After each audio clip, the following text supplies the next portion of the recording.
നല്ല സിനിമ ഉണ്ടാക്കാൻ ശ്രമിക്കുന്നതായിരിക്കും നല്ലത്. എനിക്ക് ഈ കണക്ക് ഈ പുറത്തു വിടുന്ന പരിപാടി അല്ലെങ്കിൽ അതെന്തിനാന്നുള്ള ഇപ്പോഴും ഇത്രയും നാളില്ലാത്തൊരു ഒരു ഒരു പരിപാടിയായിരുന്നു. അത് വേണ്ടെന്നാണ് എനിക്ക് പേഴ്സണലി തോന്നുന്നത്. നമ്മളെല്ലാവരും ഒരുമിച്ചൊരു ഫ്രെറ്റേണിറ്റിനെ മുമ്പോട്ട് കൊണ്ടുപോകാൻ ശ്രമിക്കുമ്പോൾ ഇങ്ങനത്തെ പരിപാടികളിൽ ഒരു ഇൻവെസ്റ്റേഴ്സ് വരാനോ അല്ലെങ്കിൽ ഇതിനെല്ലാത്തിനും ബുദ്ധിമുട്ടായിട്ട് തോന്നും. ഇപ്പൊ എല്ലാ ബിസിനസ്സിലും കയറ്റങ്ങൾ, ഇറക്കങ്ങൾ, പ്രോഫിറ്റ്, ലോസ് ഉണ്ട്.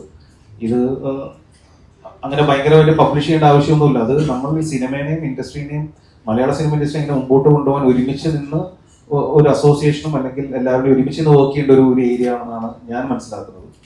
ഈ കണക്കുകൾ പുറത്തു വിടുന്നതൊക്കെ ഒരു ഞാൻ യോജിക്കുന്നില്ല. അൽഫോൺസ് ഇരിക്കുന്നു. അൽഫോൺസ് എഴുത്തിലാണ്. നമ്മൾ ഒരുമിച്ച് ഒരു പടം പ്ലാൻ ചെയ്തുകൊണ്ടിരിക്കുന്നു. അതിന്റെ എഴുത്ത് നടന്നുകൊണ്ടിരിക്കുകയാണ്. എനിക്ക് തോന്നുന്നൊരു ജാൻ മിഡേക്ക് ആകുമ്പോഴത്തേക്കും ഒരു തീരുമാനത്തിലേക്ക് എത്തും എന്നുള്ളത് അങ്ങനെയാണ് വിശ്വസിക്കുന്നത്.